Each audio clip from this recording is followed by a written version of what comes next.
श्री राम जय राम जय जय राम। श्री राम जय राम जय जय राम। श्री राम जय राम जय जय राम। श्री राम जय राम जय जय। श्री राम जय राम जय जय राम। श्री राम जय राम जय जय राम। अंगहीन की जग जगदीश घर घरनी घनेरे हैं, निराधार के आधार गुण गण तेरे हैं। गजराज काज खगराज तजे ढायो को, मोसे दोष कोष पोषे तोसे माए जायो को। हम में न भक्ति है, न ज्ञान है, न वैराग्य है, केवल आप हमारे हैं। कोई पात्रता तो है नहीं, फिर भी एकमात्र आपका ही आधार है। प्रणाम। श्री राम।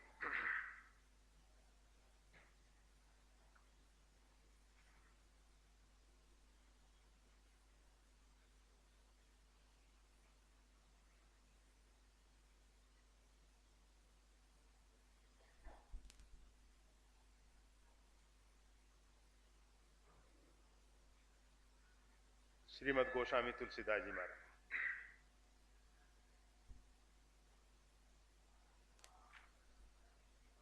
की एक सबसे बड़ी जो विशेषता है, उनके अंदर जो कार्पण्यता है, दीनता है, वो एक बहुत महत्वपूर्ण है। जैसा कल भी कहा जा रहा था, भगवान शंकर जो हैं हनुमान जी के रूप में निरहंकार रूप में दिखाई देते हैं। उनमें दीनता दिखाई देती है, कार्पण्यता दिखाई देती है, और वही हनुमान जी की सबसे बड़ी विशेषता है। हनुमान जी भगवान के नाम जप करते हैं, उसमें गोस्वामी तुलसीदास जी को लिखना पड़ा, सुमिर पवन सुत पावन नाम अपने बस कर राखे राम। भगवान का पवित्र नाम सुमरन करके श्री आंजनेय ने भगवान को अपने बस में कर लिया। इसमें दो बात बहुत अधिक समझने की है। एक तो नाम की पवित्रता क्या है, दूसरी हनुमान जी के अंदर कोई ऐसी इच्छा नहीं है कि भगवान को बस में करें। हनुमान जी के अंदर बिल्कुल ऐसी इच्छा नहीं है, परंतु भगवान स्वयं ऐसे निरहंकारी निरभिमानी भक्तों के बस में हो जाते हैं। परमात्मा वैसे सर्वतंत्र स्वतंत्र है, परंतु भक्तों के जो निष्केवल भक्त हैं, जो केवल भक्ति के लिए ही भक्त हैं, किसी अन्य अपेक्षा से नहीं, ना तो उनके ज्ञान की इच्छा है, ना अन्य प्रकार के मान सम्मान की इच्छा है, और अर्थ और काम की तो बात क्या की जाए। तो ऐसे जो भक्त हैं उनके बस में भगवान हो जाते हैं। तो हनुमान जी महाराज ने जो नाम सुमरन किया है, उसमें लेश मात्र भी अहंकार नहीं आने पाया।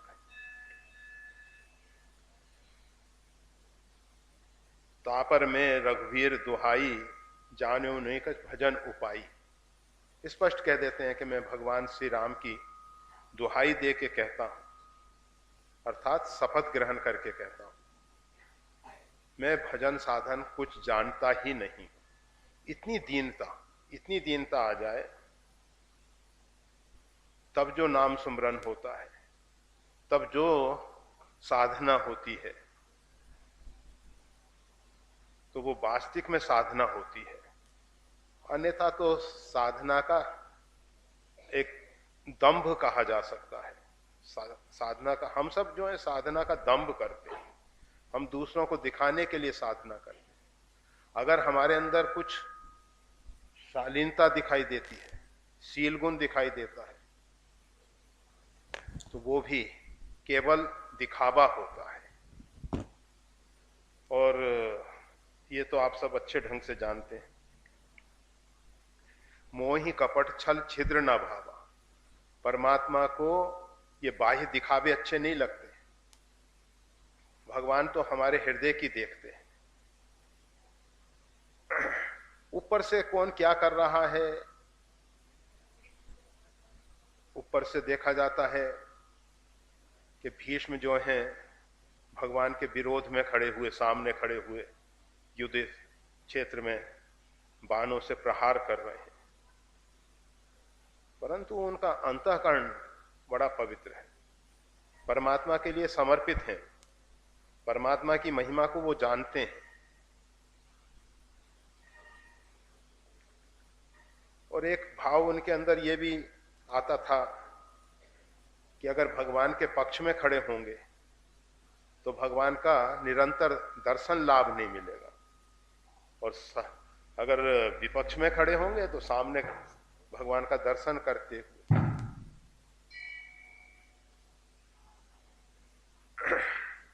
तो भगवान जो हैं हमारे अंतःकरण के बात को विशेष ध्यान देते हैं। जब भक्त कहता है कहाँ जाऊं कासो कहूं कौन सुने दीन की, जिसके अंदर ऐसी प्रतीति होने लग गई है, अंदर से एक दृढ़ विश्वास हो गया है कि मेरे में किसी भी प्रकार की योग्यता नहीं है, क्षमता नहीं है, मेरी दीन की प्रार्थना को कौन सुनेगा, कौन सुनेगा, किसके द्वार पे हम जाएं। सब तरफ एक ही बात नजर आती है, स्वार्थ लाग कर रही सब प्रीति। देवताओं की उपासना करेंगे, आराधना करेंगे, देवताओं को बारंबार वंदन करेंगे, हम मंत्र जप करते हैं उसमें नमः नमः कह के बारंबार नमस्कार करते हैं। तो देवता जब प्रसन्न होते हैं, जब हम बारंबार उनके आगे नतमस्तक होते हैं, बारंबार उनको नमस्कार करते हैं, परंतु हम में तो इतनी क्षमता भी नहीं है, योग्यता भी नहीं है कि हम झुक सकें। झुकने की जो एक विशेष स्थिति पैदा होती है, वैसे तो नवन नीच के अति दुखदाई, नीच व्यक्ति भी झुकना सीखते हैं। और ये जो चाटुकार लोग हैं, जिनको आजकल की भाषा में चमचे कहा जाता है, बात वही है, चमचा और चाटू शब्द, केवल चाटू शब्द जो है संस्कृत का है, और हिंदी में या उर्दू में जो भी हो, हमें ठीक से नहीं मालूम, चमचा। तो ये जो अपने कार्य को सिद्ध करने के लिए, अपने स्वार्थ को हल करने के लिए जो झुकना होता है, वो केवल अपने लिए ही दुखदाई नहीं होता, अपने को तो हम धोखा दे ही रहे हैं, परंतु समाज के लिए भी वो घातक है। क्योंकि कुछ लोग ऐसे होते हैं कि जो चाटुकारों से प्रसन्न रहते हैं, कोई उनकी मुख पे प्रशंसा करे तो उनको बहुत अच्छा लगता है। केवल एक परमात्मा ही ऐसे हैं कि अगर कोई उनकी मुख पे प्रशंसा करता है तो भगवान नतमस्तक हो जाते हैं, सिर झुका लेते हैं, उनको अपनी प्रशंसा सुनना अच्छा नहीं लगता। भगवान अत्यंत संकोच में आ जाते हैं कि ये जो प्रशंसा कर रहा है, इसके पीछे हेतु क्या है। मेरे में तो ऐसी कोई विशेषता है ही नहीं, परमात्मा में अपनी कोई भी विशिष्टता नहीं दिखाई देती। कभी कभी भगवान अपने भक्तों के लिए, जिससे भक्तों को एक बल मिले, भक्त जो हैं उनके शरण में आ जाएं, इसलिए कह देते हैं कि वो शरणागत पाल हैं, शरणागत का त्याग नहीं करते हैं, परंतु वास्तविक में वो केवल भक्त के लिए कह रहे हैं और अंदर से उनमें अपने अंदर की कोई विशिष्टता नहीं। तो गोस्वामी तुलसीदास जी कह रहे हैं, कहाँ जाऊं कासो कहूं, कौन सुने दीन की। हर एक प्रकार से दीनहीन है। गोस्वामी तुलसीदास जी हम हमेशा कह देते हैं कि विनय पत्रिका के माध्यम से हम सबको एक मार्ग प्रदर्शित कर दिए हैं जिससे हम परमात्मा से प्रार्थना कर सकें, क्योंकि हमारे अंदर तो ऐसी क्षमता नहीं, ऐसी शब्दावली नहीं, हम अपने हृदय के भाव को व्यक्त कर सकें। तो गोस्वामी तुलसीदास जी ने विनय पत्रिका के माध्यम से हमको एक संबल दिया है। और एक दूसरा लाभ ये होता है, जब गोस्वामी तुलसीदास जी द्वारा रचित कोई पद भगवान के सन्मुख हम गाते हैं तो भगवान को तो मालूम है कि गोस्वामी तुलसीदास जी की रचना है। आप जानते हैं गीत गोविंद के रचयिता जयदेव जी, उनके रचित पदों को एक खेत में काम करने वाली बच्ची जो है वो गाती थी और भगवान जगन्नाथ जी वहां सुनने के लिए पहुंचते थे। तो किसकी रचना है वो एक विशेष महत्व रखता है। तो विनय पत्रिका गोस्वामी तुलसीदास जी जैसे संत शिरोमणि की रचना है और उसको सुन के भगवान हमारी तरफ आंख उठा के देख तो लेंगे। दूसरी बात, हमें अपने भावों को व्यक्त करने की एक क्षमता प्राप्त हो जाती है। त्रुवन तू ही गति सब अंगहीन की। गोस्वामी तुलसीदास जी कहते हैं तीनों लोक में, तीन जो भुवन हैं, वैसे 14 भुवन कहे जाते हैं, पर जब त्रिभुवन की बात की जाती है तो समझना चाहिए 3 लोक, स्वर्ग, पृथ्वी और पाताल। इसी के अंतर्गत 14 भुवन आ जाते हैं। तो यहां त्रिभुवन तू ही गति सब अंगहीन की, जो सम्यक प्रकार से, ये कौन से अंग, ये हाथ पैर की बात नहीं की जा रही, ये जो साधना के, साधक के जो अंग हैं। आप जानते हैं साधना में कुछ विशिष्ट पद्धति होती है और उस पद्धति से जब हम साधना में प्रवृत्त होते हैं, साधना में आगे बढ़ते हैं, तो सही परिणाम आने की पूरी संभावना होती है। तो गोस्वामी तुलसीदास जी कहते हैं तीनों लोक में, 14 भुवन में जिसके पास साधना का कोई भी अंग नहीं है, साधना की पद्धति से वो अपरिचित है, साधना का ढंग उसको मालूम ही नहीं है कि किस प्रकार से परमात्मा की ओर बढ़ा जाता है, परमात्मा के पथ में कैसे आगे बढ़ें, उसका उसको बोध नहीं है।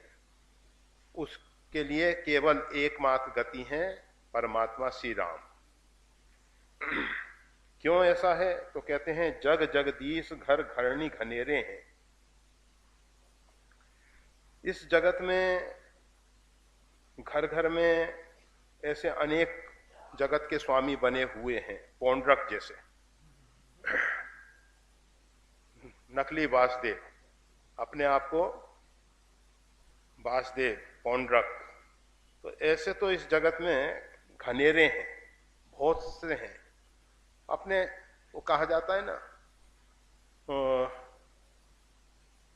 कुत्ते को ग्राम सिंह कहा जाता है, गांव का शेर।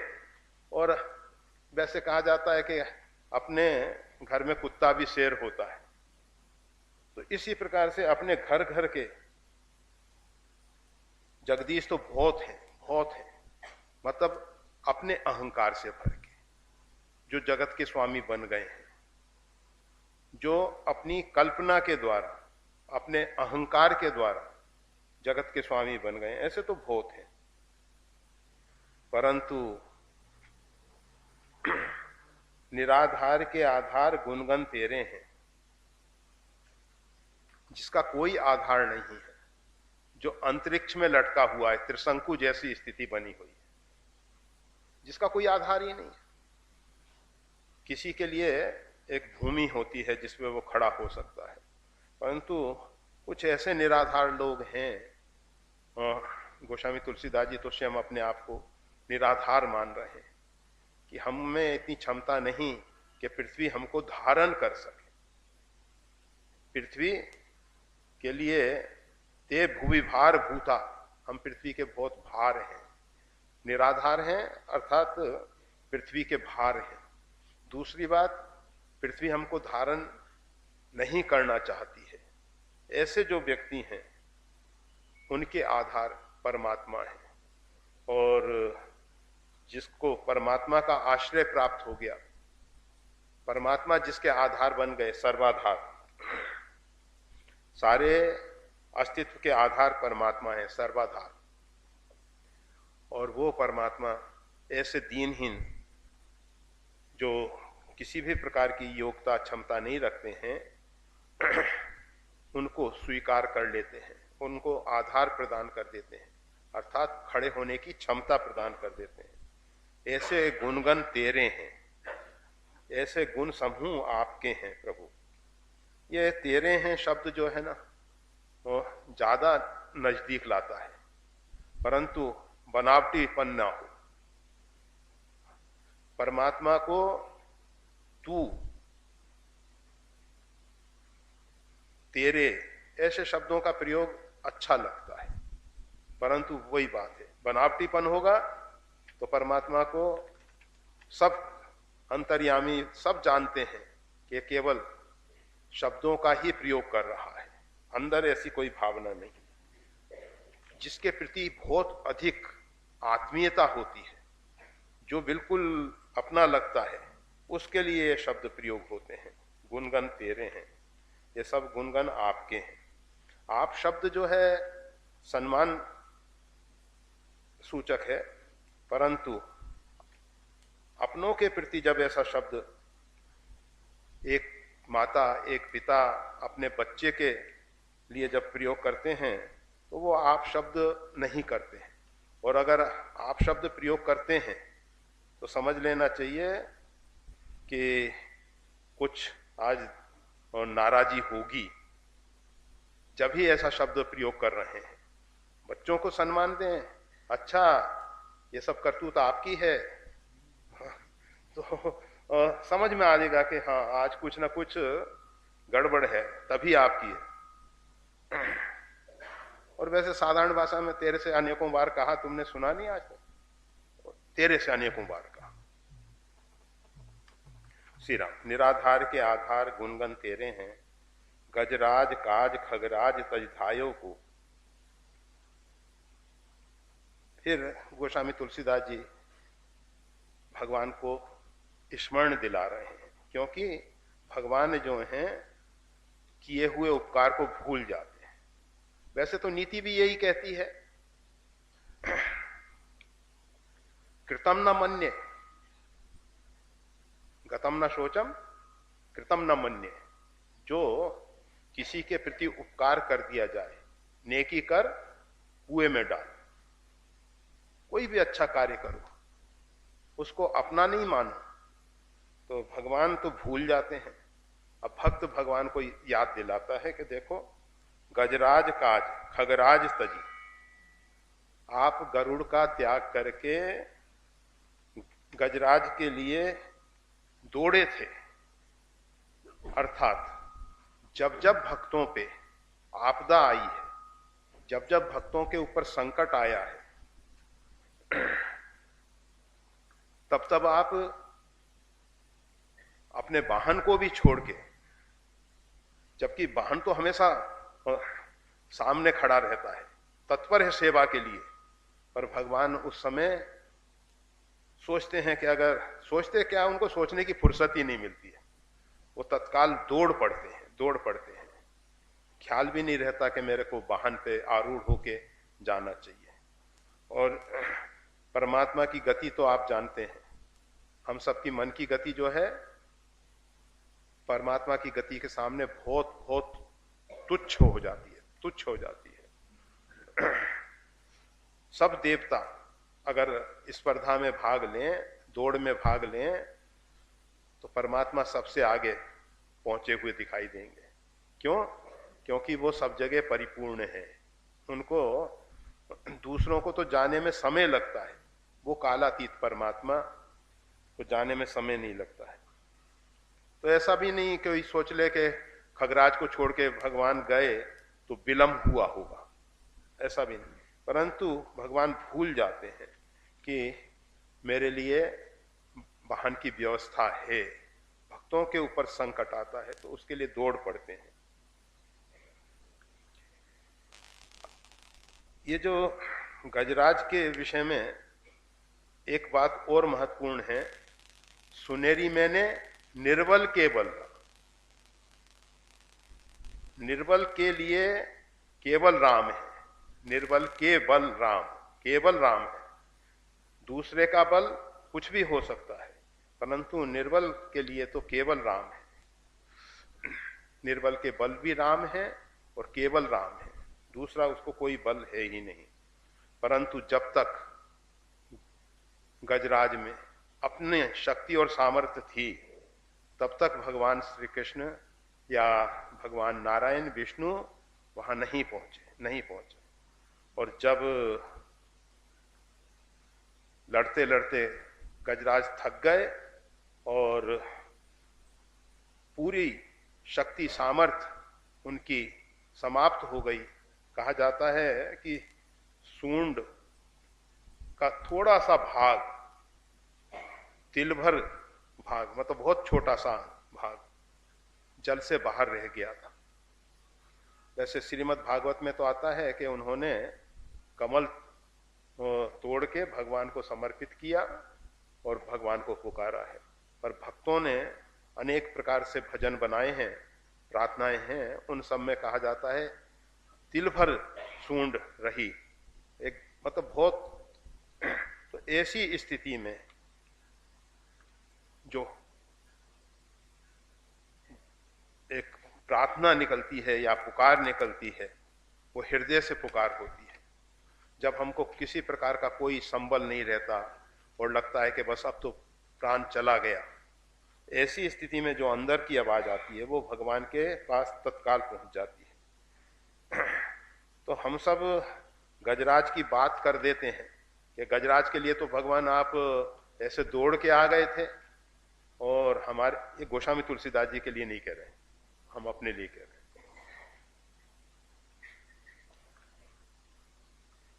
कभी कभी भगवान को उलाहना देते हैं कि प्रभु अमुक भक्त के लिए तो आप ऐसी कृपा कर देते हैं, अमुक के लिए ऐसा कर देते हैं, अमुक के लिए ऐसा कर देते हैं, हम ही ऐसे दोषी हैं, हम में ऐसी कौन सी कमजोरी है।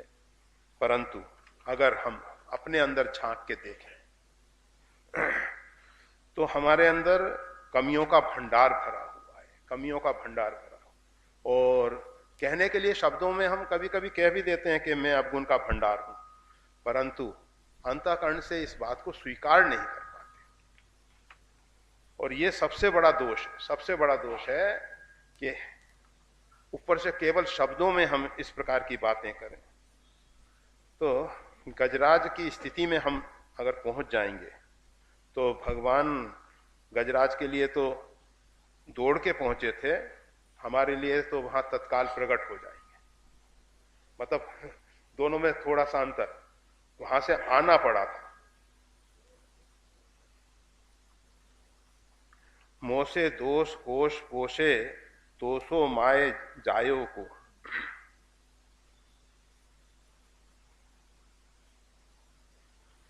मेरे जैसे दोष के कोश, मतलब दोष का भंडार, पोषे, उनका आपने पोषण किया है। आप जैसे माता के द्वारा जायमान कौन और होगा, कौन दूसरा ऐसा होगा? माए जायो को, ऐसा किसी माता ने ऐसा पुत्र जन्म नहीं दिया है, ऐसा पुत्र किसी माता ने जन्म नहीं दिया है। आप जैसे परमात्मा को किसी माता ने जन्म नहीं दिया, सही बात है। परमात्मा आप प्रकट भय विधि न बनाए, क्योंकि विधाता की जितनी भी करनी है उसमें गुण और दोष हैं, और परमात्मा एक ऐसे आदर्श हैं जिनमें दोष हैं ही नहीं, और अगर किसी को दिखाई देते हैं तो वो केवल उसकी अल्पज्ञता के कारण दिखाई देते हैं। परमात्मा में कोई दोष नहीं है, कोई दोष नहीं है। और अगर परमात्मा में दोष है, जिस प्रकार से हम सब मान लेते हैं जिधर से सूर्य उदय होता है उसी को हम पूरब दिशा मान लेते हैं, इसी प्रकार से प्रामाणिकता और आदर्श को अगर देखना है तो परमात्मा में देखा जा सकता है। जो कुछ है वो सब सही है, और शरणागति में ये सबसे महत्वपूर्ण सूत्र है। अगर हम परमात्मा के शरणापन हैं तो परमात्मा में किसी प्रकार की कोई भी त्रुटि और कमी नजर नहीं आएगी। अगर परमात्मा में कोई कमी नजर आ रही है तो हम शरणागत नहीं है। परमात्मा के विधान में, परमात्मा की लीलाओं में अगर हमको कमी दिखाई दे रही है तो शरणागत नहीं है। परमात्मा की प्रत्येक लीला हमको अच्छी लगती है, परमात्मा का प्रत्येक विधान हमको मंगलमय प्रतीत होता है, तो समझ लेना चाहिए कि शरणागति की संभावना है, शरणागति की संभावना है। और अगर परमात्मा के विधानों में हमको त्रुटि नजर आ जाए तो परमात्मा जो है अपने आप में पूर्ण है, और संसार में सभी जो हैं अपूर्ण है। जितने भी माता के द्वारा जायमान जीव हैं, माता के द्वारा जन्म दिए हुए जीव हैं, उन सब में किसी ना किसी प्रकार की कमी रहेगी ही। सबसे पहली कमी उनमें यही है कि उनको विवशता के कारण माता के गर्भ में आना पड़ा, अन्यथा माता के गर्भ में आने की क्या जरूरत है। हाँ, जैसे कल भी कह रहे थे कि परमात्मा जो है माता के गर्भ में आ सकते हैं क्योंकि वो सर्वसमर्थ है, वो आते हैं, सर्वसमर्थ है। उसमें केवल इतना ही समझ लेना है, एक जैसे अपराधी जो है कारागार में जाता है अपराध के कारण, जनसाधारण जो माता के गर्भ में आते हैं अपने किए हुए कृत्य के कारण, कर्मों के कारण, और परमात्मा जब आते हैं तो अपनी स्वेच्छा से आते हैं, अपनी इच्छा से आते हैं, अपने भक्त को बढ़ाई देने के लिए आते हैं, अपने भक्त की महिमा गरिमा को प्रकट करने के लिए आते हैं कि इन्होंने इतनी उच्च कोटि की साधना की, इतनी उच्च कक्षा में प्रवेश कर लिया, जिसके कारण परमात्मा को उनका शिशु बनना पड़ा, उनके गर्भ में आना पड़ा। तो गोस्वामी तुलसीदास जी स्पष्ट कर देते हैं, मैं जो हूं अनेक प्रकार से दोष का खजाना हूं, मेरे में दोष ही दोष भरे हुए हैं। दोष का कोश अर्थात खजाना, अनेक प्रकार के दोष भरे हुए हैं। और इतना होने पर भी आपने पोसे, मतलब इसमें ख्याल करना, दोष को नहीं पोषा है, भगवान ने आश्रित जीव का पालन किया है। अगर भगवान हमारे दोषों का पोषण करने लग जाएंगे तो दोष इतने बढ़ जाएंगे, इतने बढ़ जाएंगे, भगवान के द्वारा पुष्ट किए हुए दोष, फिर तो उसकी कल्पना करना कठिन हो जाएगा। तो परमात्मा किसी के दोष का पोषण नहीं करते हैं।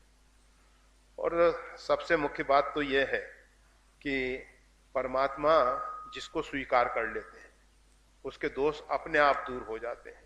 परमात्मा की उपस्थिति, परमात्मा की मतलब चिंतन जो है वो हमारे सब दोषों को समाप्त कर देता है। केवल दोष हम में इतना ही है कि हम परमात्मा का चिंतन नहीं कर पा रहे हैं। अगर हम परमात्मा का चिंतन करें तो जितने भी दोष हैं, जितनी भी कमियां हैं, वो सब टिकेंगी नहीं, निकल निकल के सब भाग जाएंगी, सब भाग जाएंगी, अगर ऐसा हुआ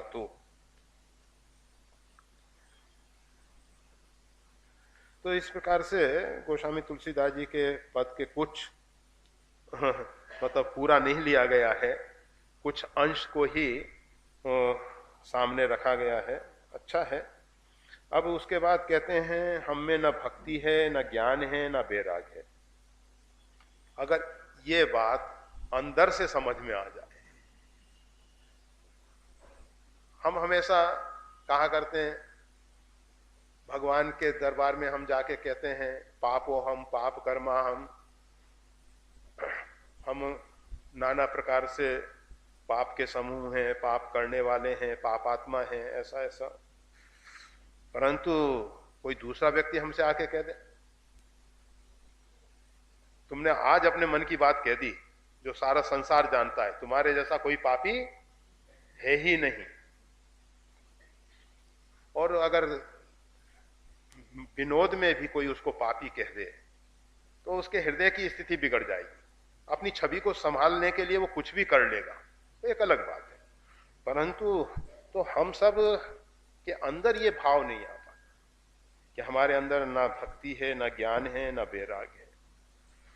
वास्तविकता है, हम इसका खंडन नहीं कर रहे कि ऐसा, क्योंकि जितने भी सद्गुण हैं, भक्ति जो है बिना संतों की कृपा के मिलती नहीं है, और हमें ऐसी कोई योग्यता नहीं कि हम संतों को पहचान सकें। हम तो संतों के पास भी नहीं जा पाते, संतों को पहचानना तो बहुत दूर की बात है। तो हमको भक्ति मिल जाए संभव नहीं है। और ज्ञान के लिए जो गुरुबिन होए कि ज्ञान, ज्ञान की होए वैराग बिनु, वैराग और गुरु दोनों जब मिले तब जाके ज्ञान होता है। तो हमारी स्थिति तो यह है कि गुरु को भी औपचारिकता के रूप में हमने स्वीकार कर रखा है, केवल औपचारिकता मात्र। गुरु के गुरुत्व को, गुरु के गौरव को हम बनाने वाले नहीं हैं, हम उसको क्षति पहुंचाने वाले हैं। जैसे गोस्वामी तुलसीदास जी ने कहा, होहूं कहावत सब कहत राम सहत उपहास। तो हम सब गुरुदेव को उपहास का पात्र बना देते हैं, राम सहत उपहास। ऐसे गुरुदेव के ऐसे शिष्य हम जब कोई गलत कार्य करते हैं तो समाज कहता है इस प्रकार की बातें। तो न ज्ञान है, न वैराग है, ये बातें बिल्कुल सही हैं, बिल्कुल सही हैं। अब इसमें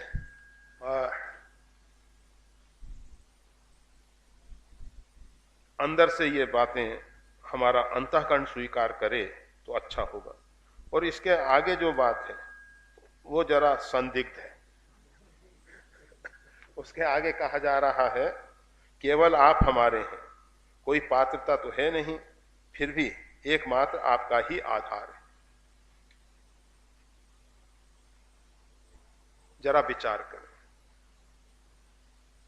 हम नाम जप कर लेते हैं, मंत्र जप कर लेते हैं, रामायण का पाठ कर लेते हैं, विनय पत्रिका के पद गा लेते हैं, बहुत सी योग्यताएं हैं, बहुत सी योग्यताएं हैं। और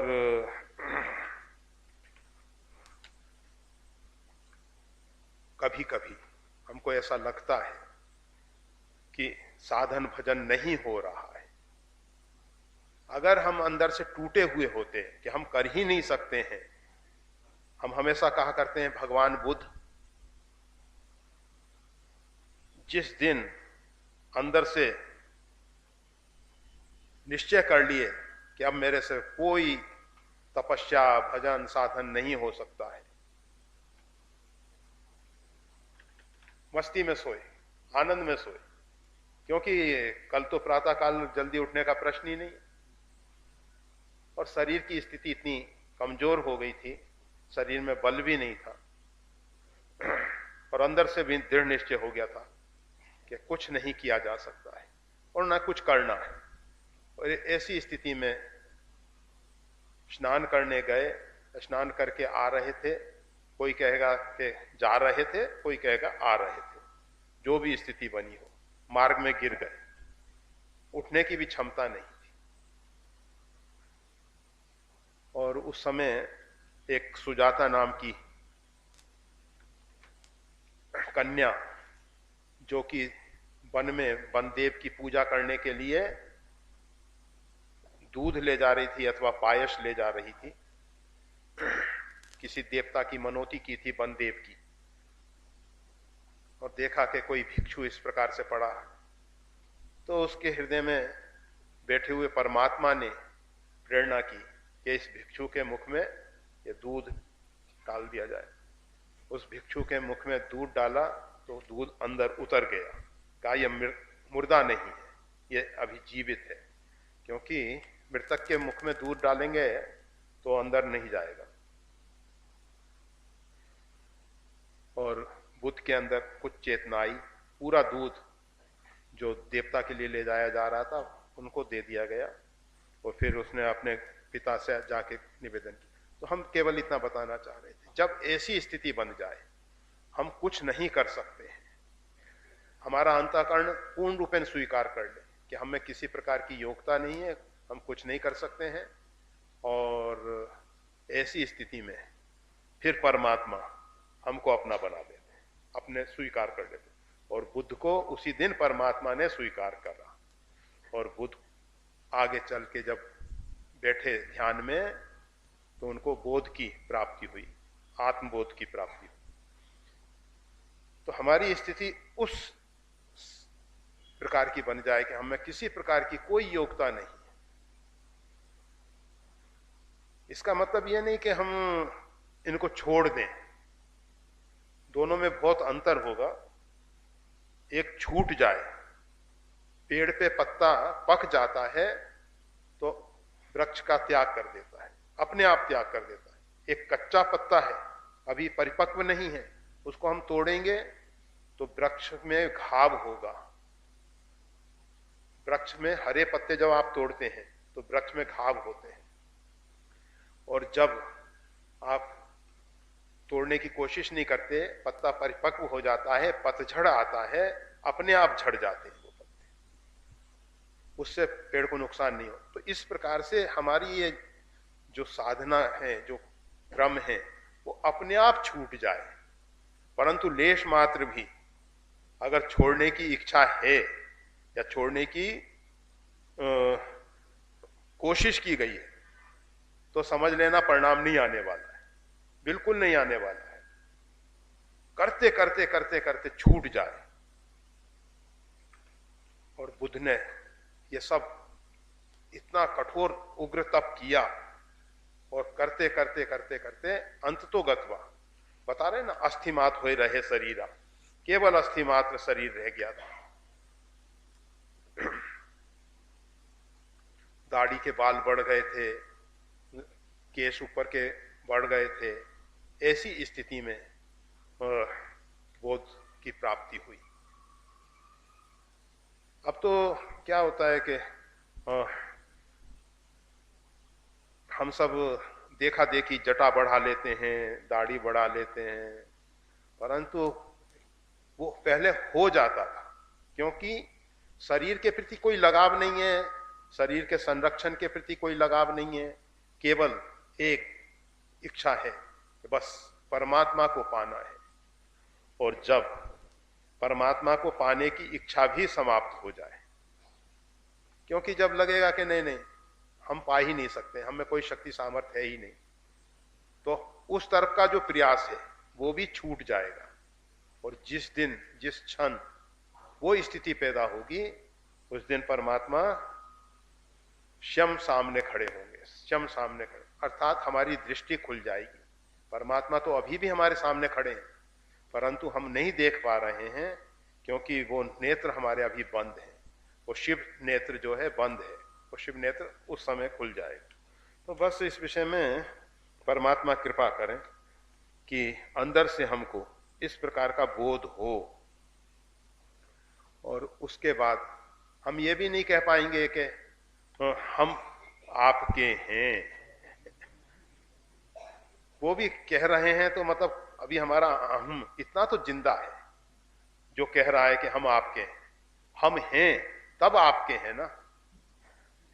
जब इतना भी हम गला दें, मतलब खुद ही को इतना मिटा दें, इतना मिटा दें कि ये भी हम ना रह जाए कि हम हैं। अगर हम हैं तब हम किसी के होंगे, हम हैं ही नहीं, अस्तित्व ही नहीं है हमारा। और जब उस स्थिति में हमारा मन पहुंच जाएगा बिल्कुल शांत, कोई उसमें तरंग आंदोलित नहीं, कोई चित्त की वृत्ति सिर नहीं उठाएगी, चित्त भी नहीं रहेगा, चित्त की वृत्ति भी नहीं रहेगी, केवल हम शांत, उस समय परमात्मा ही परमात्मा रहेगा। और वो परमात्मा हमको कृपा करके बोध देंगे, समझ देंगे, वो देखने की क्षमता देंगे, पाने की क्षमता देंगे, वो शरणागति के भाव को देंगे, तब वो शरणागति का भाव पैदा होगा। इसको अनेकों बार उस रूप में कहा गया है, कोई भी लावारिस वस्तु पड़ी हुई है जिसका कोई वारिस नहीं है, तो प्रशासन जो है उसको अपनी मान लेता है। इसी प्रकार से जब जीव किसी प्रकार का कोई स्वत्व नहीं रहता, कोई अधिकार नहीं रहता, मैं और मेरापन मिट जाता है, मैं भी मिट जाता है, मेरापन भी मिट जाता है, ऐसी स्थिति में परमात्मा की शरणागति हो जाती है, अर्थात परमात्मा उसको अपनी शरण में ले लेते हैं। नहीं तो परमात्मा कहते तो रहते हैं कि सर्वधर्मान परित्यज्य मामेकम शरणम व्रज, तू सब धर्मों को छोड़ दे, मेरी शरण में आ जा। परंतु जीव नहीं छोड़ पाता, नहीं छोड़ पाता। उसको लगता है कि हम कुछ नहीं करेंगे तो कैसे कुछ होगा। एक दिन ऐसी स्थिति बने कि हम कुछ ना करें और परमात्मा हमारे को उठा के सब कार्य कराएं, सब कार्य कराएं। और जिस दिन ये कार्य शुरू हो जाएगा, अर्थात परमात्मा हमको निमित्त बना के कार्य करेंगे, उसी दिन शरणागति हो जाएगी। अभी हम कर रहे हैं, ऊपर से हम भले